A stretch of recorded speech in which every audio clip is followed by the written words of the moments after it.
All right, so last week we talked about who were the Philistines and who they were, where they came from, and where they went, which is they're gone.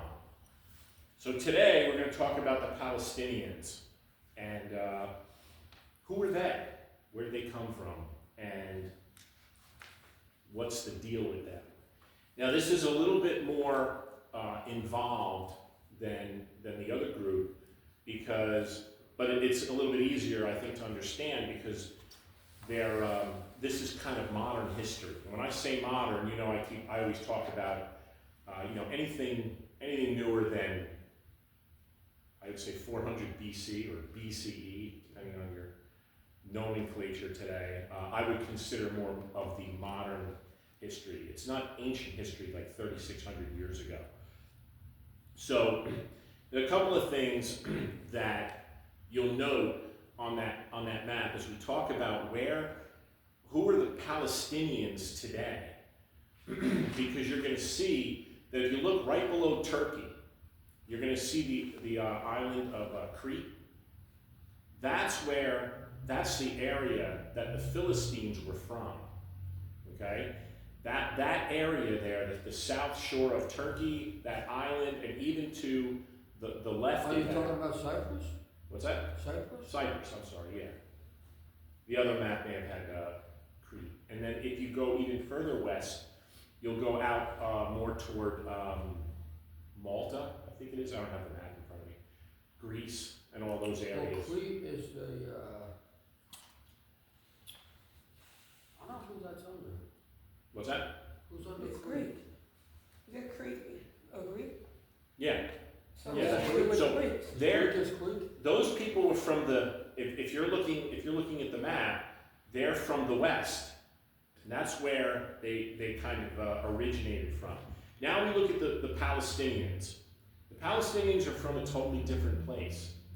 And modern day Palestinians are Arabs who live or used to live in the same land that the Zionist Jews now live in. And this is what they're trying to say is that they predated the Jews living in the land, but they did not. Okay? They're primarily the descendants of Ishmael, who was the only child produced by Abraham and his wife's handmaid named Hagar. Hagar and her son were sent away from Abraham and Sarah on two separate occasions, and we find that in Genesis 16:5 and 6:21 through 9. Look how small Israel is. What's that? So small. Well, that was the other thing. I was eventually going to get to that. Oh my If God. you take a look at that landmass all around, Where is it? and It's over Israel here. is almost non-distinguishable, and then take a look at that little spot of Gaza in there. Yeah. Now we can talk more about that as we move along because I want you to see where Jordan is, and that may come into play here as well. So anyway, Genesis 16:5 and 6, and then Genesis 21:9 to 14 talk about the two occasions where Abraham and Sarah sent away Hagar and her son. So that's not who the Canaanites of Numbers were that the Israelites were supposed to remove from the land. That's what we talked about last week. Some of the modern day Palestinians are also likely descendants of Lot, one of Abraham's relatives whose two daughters gave birth to the people of Moab and Ammon. And that's in Genesis 19:36 through 38. Some are also possibly descendants of Esau, the twin brother of Jacob, and the son of Isaac. And that's in Genesis 25 to 26. So we see that this group of people is kind of in Scripture, but they're not called Palestinian. There's not the word Palestinian not found in the Bible because these people didn't exist as a nation. And we're going to see as we go all the way up to modern day, there has never been, ever. Well, I think that they fight somebody with that kind of same name in the ancient days. No, Who were they? the Philistines. Philistines. Yeah, not the same people. That's what I'm trying to. Philistines on Palestinians. They're not. No, totally different group of people from totally different parts of the world, from totally different heritage. Okay? So, with that said, since 1967, A whole national mythology has been created around the term Palestinian and Palestine. All right, for example, the Palestinian Arabs have claimed to be descendants of the Canaanites who preceded the ancient Israelites and Philistines in the Holy Land, and of course that's not true. Now we'll see why. In 2018, the Palestinian Authority chief Mahmoud Abbas told the United Nations Security Council that we are the descendants of the Canaanites that lived in the land 5,000 years ago and continue to live there this day. So they're trying to give credence to the fact that, hey, wait, this is our land that the Israelites threw us out of. But he could not be more wrong. All right?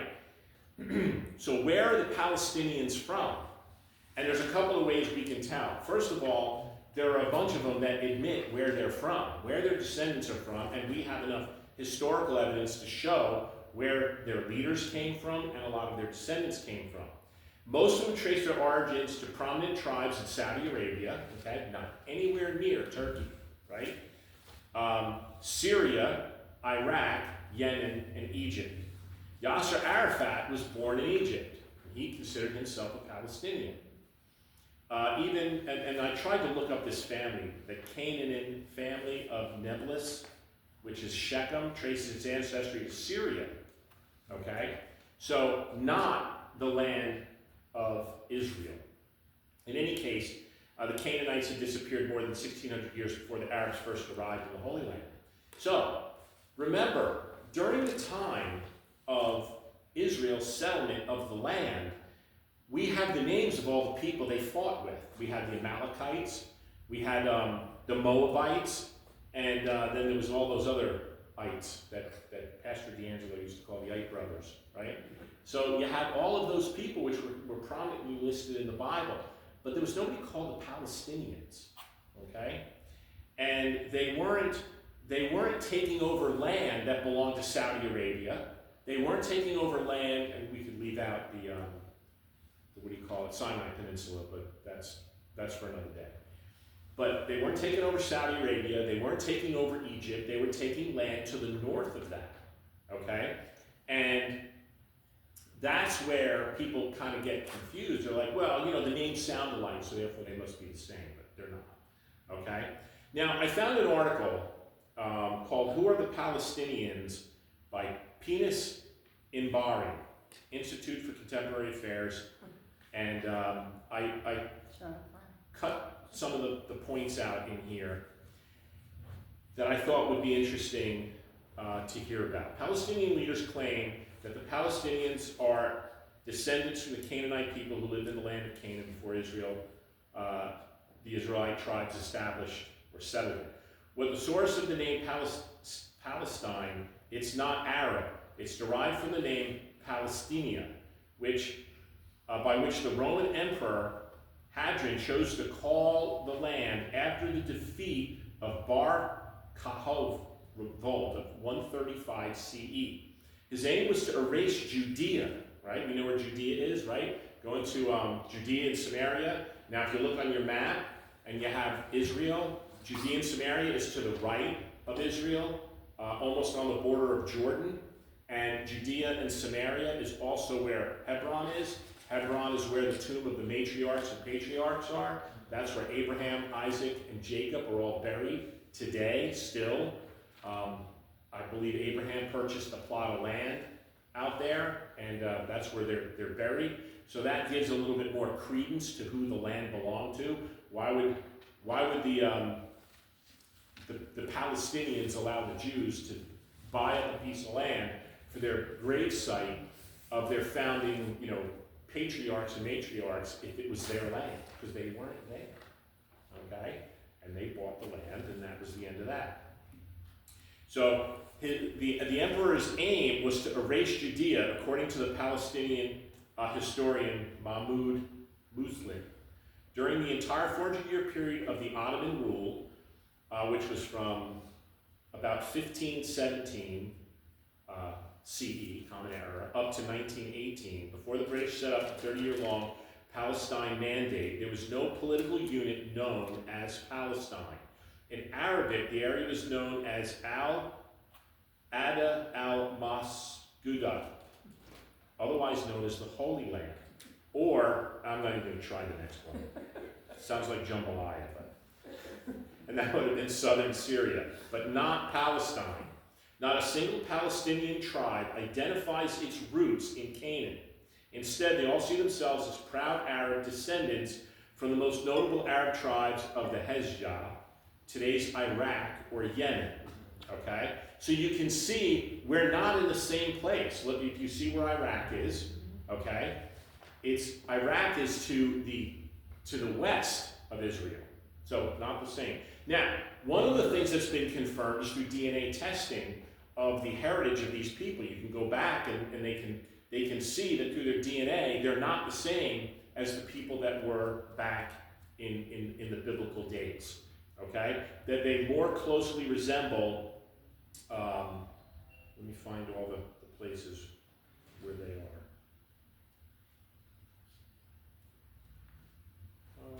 Let's see. I cut and pasted a whole bunch of places that were in there. Well, it'll pop back up as I go through it. All right, so, but there are still some Palestinians who think that they have right to the land, and they even make these ridiculous comments that nobody believes, that they said Jesus was a Palestinian. Okay? And I just thought that was quite funny. In a 2013 Christmas message, Mahmoud Abbas called Jesus a Palestinian messenger. In 2019, Palestinian-American activist Linda Sarsour, I don't know if you know who she is, but she's a big troublemaker throughout the world. Mark Levin talks about her all the time. Posted on Twitter, Jesus was a Palestinian of Nazareth. Okay? So what they do is they continue this little fantasy where if we say it so enough times, people will start believing it. And people can get confused because Philistine and Palestinian almost sound the same, don't they? So, and I think that's when the Bible says God will turn the wisdom of the wise into foolishness, I think that's what he's talking about. I think God likes to fool people, and then he laughs at them. I always thought they were the same. What's that? I always thought they were the same. Yeah, a lot of people did. A lot of people thought that they were the same type of people, and they were not. So he writes in here, the Arabs in the region are free to call themselves whatever they want. They're not free to hijack a 3,000-year history of the Holy Land for themselves. In the end, the name Palestine represents the Jews' original disposition of the homeland 1,900 years ago. So remember, the last time that the Jews occupied the land, up until about 1915, nobody was living in the land.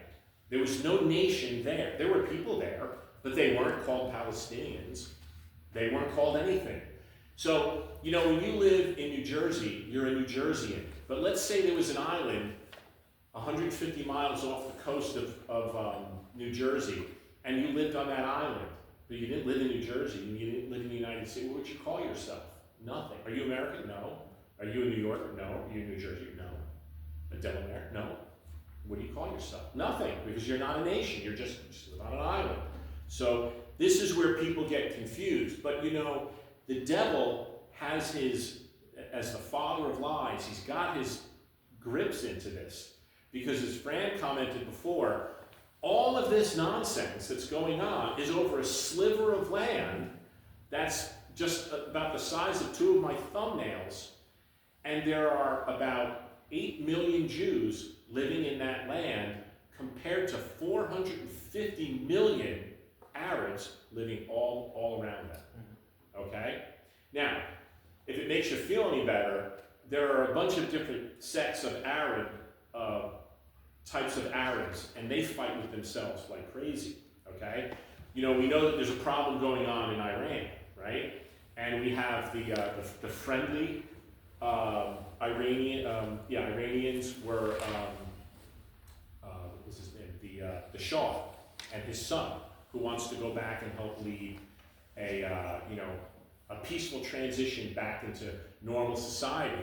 But then you have the Ayatollahs, and they don't like each other at all, and they fight. And they, by the way, they fight to the death. You ever wonder where all these gladiators movies come from? Well, they come from the jihadist movement, where everybody kills everybody. It's always a fight to the death.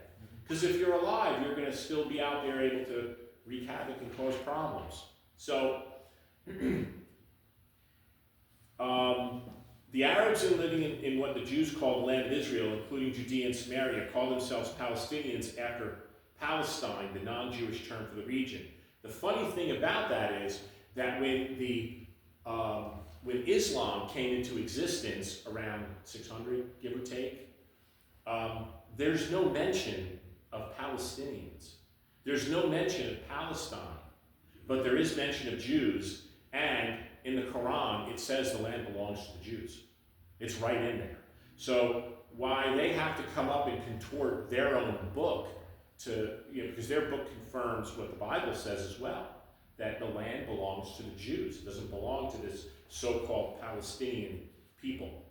So we saw last week that the Philistines were from the Aegean Sea area, and they're more related to the ancient Greeks. Okay, and there were some. They lived on the coast, which was in the area of Gaza. And by the way, the Gaza of the Bible is the same Gaza that's there today, which is another one of those great things. Judea and Samaria, the same place that was there in the Bible. Jerusalem, the same place that was there in the Bible. Hebron is mentioned in the Bible, same place that's there today. So we see that the Bible knows exactly what it's talking about when it talks about these places. All right, so let me see what else was important about this.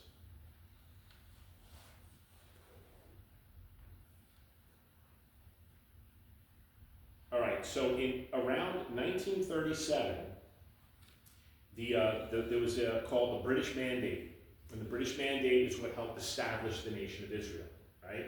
We should have all learned this in school in our history classes. Maybe you young guys probably not so much, but all of us, we should have learned this. I remember learning a little bit about that when I was in school. You know, I was in grammar school in the 70s, and even high school in the late 70s.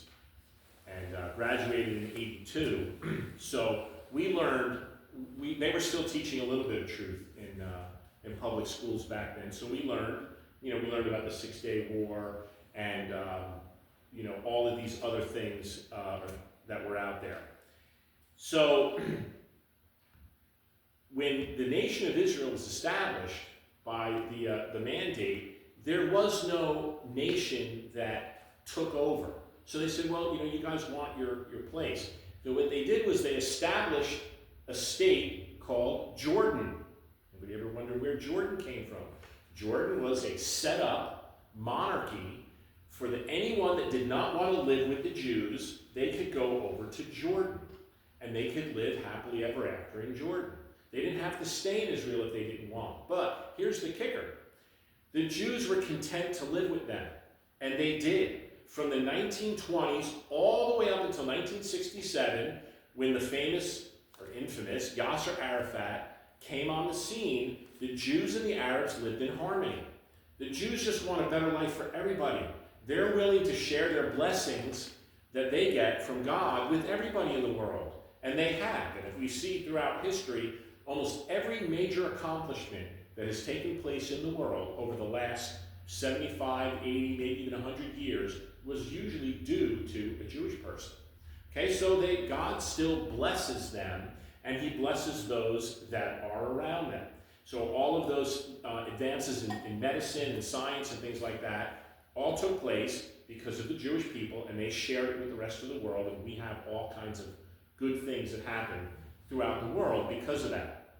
So somebody had to throw a monkey wrench into it. So in 1967, Yasser Arafat comes on the scene. And he decided that they wanted to split up, that it's not right that the Jews took over this part of the land, so we're going to create our own nation. And we're just going to say it, and so therefore it's so. And then they started, you keep hearing this talk of a two-state solution. There's no such thing as a two-state solution. So to give you a little modern history context, Gaza, over 20 years ago, from the Oslo Accords, was given to the Hamas. They were given to the people. The people got to vote in who they wanted to run their area, and the Jews would step out. every Jew would move out. No Jews living in Gaza for the last 20 years. They all moved out. There was no military. There was a fence, not really a very secure border, but there was a fence between Gaza and Israel, and they were free to do what they wanted to do. There's two problems with that. One is they were given a mandate in this that they were supposed to do something. In order to become a nation, you have to have something. You can't just plop yourself down and say, hi, I'm a nation. I'm a Palestinian. I'm from the nation of Palestine. They have no currency. They have no gross domestic product. They have no anything of anything worth anything. So the world would funnel money to them, mostly through the UN and other organizations. And what did they do with that? They built up an infrastructure of a terrorist network, mostly of tunnels and weapons, and they starved their people to death. They're one of the most ruthless group of people living in Gaza, not the citizenry of Gaza, but they would be taken captive, they would be tortured. I was reading some of the ways that they would torture people, and it wasn't like, they peeled their skin off, not that kind of stuff, but they would throw a bag over your head, hang you by your feet, and let you stay that way for a couple of weeks. And that's gotta hurt. And that's what they would do, and they would just torture people. And the problem with it is they would torture people for fun, okay? And then this all culminated on October 6th, right? October 7th, when they crossed the border, and then they committed these atrocities toward Israel. Now, the problem was they were given their own state. The Jews had nothing to do with it. We don't have a police force in there. We don't have military in there. You guys are on your own. And all you did was wreak havoc with your own people. Okay? So we can see that they were never a nation. So anyone who says, free Palestine, well, what is Palestine? What are you trying to free it from? If you want to free it from something, the thing you need to free it from would be Hamas, because Hamas was the governing authority there. Now, the other governing authority, which this is a whole other message, would be Judea and Samaria, otherwise known as the West Bank. Now, I never knew that the West Bank was Judea and Samaria because the world did such a good job of hiding what that was. Now, Judea and Samaria is part of Israel, but they have very, very restricted access to it, okay? And they gave control of that area to the PA, the Palestinian Authority. And they've done nothing but launch terror attacks. Remember years ago, buses were being blown up on a regular basis. They were going into buses and they would pull open their vest and they would blow up the bus. And I thought the Jews had a really ingenious way of stopping that from happening. And they were carrying squirt guns with bacon grease in it. And when they suspected that someone was a terrorist, they would pull out their squirt gun and they would hit him with it. Now, if you blow yourself up, you're defiled because you've touched something you're not supposed to touch. Well, the world went nuts. Not that they were blowing up buses and killing people. The world went nuts at the Jews. How dare they defile their religion? And this is the nonsense that we get from people who think that they have their own state. Now, they tried it and it just didn't work.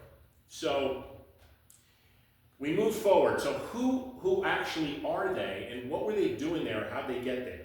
So the people, let's see, there was one last thing I wanted to say. The watershed moment for the Palestinian national movement came after the 1967 Six-Day War, when Israel won control over Judea and Samaria from Jordan. The words of author, somebody, of Bethlehem summed up a profound shift in local Arabs' identity. So this is where it comes from. On June 4th, 1967, I was a Jordanian, and overnight, I woke up on June 5th, 1967, I was now a Palestinian. They just made it up. That's all they did, they made it up. So who were they? Well, the Arabs were Bedouins. They were the Arab nomads who historically nomadized between North Africa and Middle East. The Bedouins, spelled differently, or Bedu, are pastorally nomadic Arab tribes who have historically inhabited the desert region in the Arabian Peninsula. You can probably locate the Arabian Peninsula on that map, okay? So where were they from? They were from North Africa, the Levant, which is Israel, Jordan, Lebanon, and Syria. Okay? Not anywhere near where the Philistines were from, right? They also came from Mesopotamia. Where is that? Modern day Iraq, which also includes parts of Syria, southeastern Turkey, and western Iran. It's situated between the Tigris and Euphrates rivers. Now we know the Bible talks about the Tigris and Euphrates rivers too, right? So the Bedouins originated in the Syrian desert and Arabian desert, but spread across the rest of the Arab world in West Asia and North Africa after the spread of Islam. So we see it was after the spread of Islam, it makes them a fairly new group of people, considering the Jews go back 3,600 years. Okay, and we know that Islam hasn't been around for 3,600 years. So what were they before that? They were nothing. All right, so the English word for Bedouin comes from the Arabic Badawa, which means desert dweller. So even in their name, it says kind of where they're from. And from the Arabic, and is traditionally contrasted with, and I'm not even going to pronounce that word, the term for sedentary people. Okay? So what were they doing? They were nomads. They roamed the land. What were they doing? They were looking for food. They were looking, this isn't the modern world where you go to the convenience store, you hit up Wawa or Quick Check or 7-Eleven. You had to hunt for your food, and when you live in the desert, there really isn't much food to hunt. Okay? So, Bedouins are traditionally nomadic Arab tribes who have historically inhabited desert regions in the Middle East and North Africa, primarily relying on herding livestock such as camels, sheep, and goats. They have a distinct culture characterized by strong kinship ties, hospitality, and a rich oral tradition, although many have transitioned to urban lifestyle in recent years. Okay? What's a nomad? A member or a group of people who have no fixed home and move according to the seasons from place to place in search of food, water, and grazing land. So we can see that these people were kind of like dwellers, not settlers. All right? As opposed to the Philistines, which were settled in the land when God said, go in and take it over and kill them all, and then you can then possess the land. So nomads are communities without fixed habitation who regularly move to and from areas. Such groups include hunter-gatherers, I don't know what a pastoral nomad is, but tinkerers and trader nomads. In the 20th century, the population of nomadic pastoral tribes slowly decreased, reaching an estimated 30 to 40 million nomads in the world as of 1995. So I think we can see clearly here that culturally they had nothing in common. Historically, based on their living, how they lived, they had nothing in common. The Philistines had land, the Palestinians were nomads. Okay, we can see that their religions were totally different. First of all, there was no Islam in the Bible because the Bible was closed long before Islam came around. So obviously that is completely different. And as we look through all this, the area where they came from, their DNA, their ancestry, everything that we see today shows that these are not the same group of people. And as for the land belonging to them, it's just like this nonsense going on with the Epstein files, right? Nobody cared a hoot about the Epstein files until Trump became president. They thought they could get him with it. Well, Israel was like that too. Nobody, before 1939, 1941, 1949 I think was when they became a nation, but it was 1939 when the Jews started going back to the land. Nobody gave a hoot over the last, that would be 1900 years, what was going on in the land of Israel. Nobody cared. Nobody cared. They didn't call it anybody's land. It didn't belong to any group of people. There was no nation. There was nothing there. And by the way, if you take a look at the unsettled parts of Israel, it's rocks and trees. The whole place is just rocks and trees. Now, I'll tell you why there's rocks. There's rocks because of all the biblical battles where they had to move a lot of dirt to build their ramps to get over the walls when they took over cities. So whenever you see huge, 100-foot piles of rocks with trees growing on them, there's probably a city underneath there. And that's how it's always been. That's how they found some of these ancient cities, as they looked at the pile of rocks. And now today they have just such better, tools to be able to look underneath that. But you know, even though God said it was a land flowing with milk and honey, which means that it was, you know, a place that was desirable to live, nobody cared about it. Nobody cared about it until God's people got into the land, and I don't think it was more than, it was definitely under a year when the United Nations and Britain established the state of Israel, right? And they got their first statehood, and it was right after that somebody went to war and said, well, you can't have that piece of land, you know? And it reminds me of Nathan the prophet when he talked to David about David's sin, and he said there was a person, and they had this one little lamb, and they loved this lamb, and it was his favorite lamb, and you know, and then some rich dude came in and took the only lamb away from him. Well, that's how it is with Israel. It's nobody cared about this little piece of land until all of a sudden a nation, a legitimate nation, by the way. The Jewish nation has their own currency. They have a gross domestic product. They have their own language. They have an established government. They have a military. They have all of the things that Gaza was supposed to work toward getting in order to get their statehood. And instead, they decided to use the money that the world gave them to build tunnels and kill people, because apparently that's their favorite pastime over there. And by the way, this isn't all Arabs. This is the jihadists, the ones who believe that we have to have some type of world cataclysmic event to usher in what they would consider, you know, the caliphate in their religion. So maybe not quite as clear as last week, but these people were nobodies, and today they're still nobodies. If you do a Google search for the nation of Palestine, it comes up blank. Now, since the world is all supporting the Palestinian movement and the Palestinian effort and all that kind of stuff, you would think that a liberal search engine like Google, or even, you know, some of the other ones that are out there, would at least have something good to say, but they got nothing to say. Because they were never a nation. They were never a group of people that worked toward establishing a nation. And by the way, I was going to download it, because after I went through some of this, I found that Hamas had a charter. That's what their whole establishment goal was. And in their charter, it says that their goal is to eradicate every Jew from the face of the earth. And that's what the Palestinian people voted in to be their governing body. Okay? And then you wonder why they didn't work towards statehood.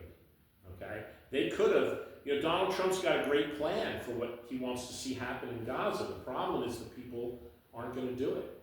They're just not going to do it, because that's not what the governing bodies want to see. And what they've done, and I think Satan is alive and well in doing this, is what they want to see is they want to see the Jews eradicated. You've heard the term from the river to the sea. Okay? So from the river to the sea encompasses the land of Israel.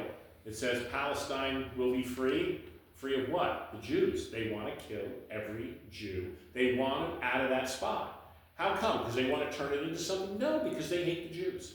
That's it. So the Palestinian, and I don't want to lump everybody into the same group. It's not every Palestinian that's like that. But these people are being educated in their school system that Jews are evil just because they're Jews. And that's the true definition of anti-Semitism. That's like hating a black person just because he's black. You know? It's just a sad state of affairs that the world has gone this way today, because we know that the devil is involved in it. The devil wants to eradicate. Those are God's people. I want to take them out. And the devil is much more powerful and much more subtle, right? What did it say in Genesis? Much more subtle than any of the other beasts of the field. And look what he's done. He's gotten practically every college kid today, right, to get out there and say, we support Palestine. So you want to talk about the lie? And Satan's sitting back going, suckers. And I can just see one day he has a conversation with God, and he says, hey, you know those humans that you created? Boy, are they stupid. And God said, yeah, well, some of them. But they believe the lie. And they believe it, and it's been perpetuated. throughout the last almost 80 years that the Palestinian people are have a national identity of being Palestinian. And there is nothing. You know, I did a deep dive into this. I've read tons and tons of articles. I kept looking and searching. And everybody says the same thing. There is no Palestinian identity. And apparently all you have to do if you want to become a Palestinian is just hate the Jews. And then you can say, I am Palestine. So, and if you want to get into a fight with someone, wear a shirt that says Zionist on it. And I'm sure that will spark up some very healthy or unhealthy debate, depending. So, on a closing note, did anybody see the commercial about anti-Semitism during the Super Bowl? No. So there was a commercial out there, and it was a Jewish kid walking down the hallway of the school, and while he was walking down there, someone kind of like bumped into him, and what we didn't see right away is that they put a Post-it note on his back, and the Post-it note said "Dirty Jew." And he got to his locker, and he pulls his backpack off, and he sees it, and he looks at it. But the kid looks timid, he looks shy, he looks scared, and this black kid comes up to him and he goes, "Don't let them get to you." And so the two of them turn around and they face the camera, like, I'm going to show solidarity with my other Yeah, he oppressors. puts the sticker, a plain sticker on top of it. He does, he puts the plain, right, the blue sticker over it. And apparently the black kid had one that must have said something, he had a blue sticker over that, okay? Was it a good commercial? Well, I think it was good in the sense that it brought out that there's a lot of anti-Semitism in the world. But somebody, some content creator, created a better one. And it was this 6-foot-tall, jacked guy wearing a big Star of David around his neck and a yarmulke. And he's walking down the hall like all, you know, jacked out. And these 4 kids come up and they start to mess with him, and he just looks at them. And they all scatter, and he goes, "Now that's what they should have. What they should have had." You know, listen, the Jewish people are not looking for trouble, and I'm talking about the ones that are over in, over in Israel, and pretty much the ones that are scattered throughout the world. And I would say that there's a good percentage of Jewish people in the United States. They're not looking for trouble. They just want to be left alone, okay? And they get this because they're Jewish. And what's so sad about it is you can't help how you're born. You can't help what your heritage is, right? You can't help it that you're Italian. You can't help it that you're Jewish. You can't help it that you're Iraqi. You can't help it that you're Syrian. You're born what you're born.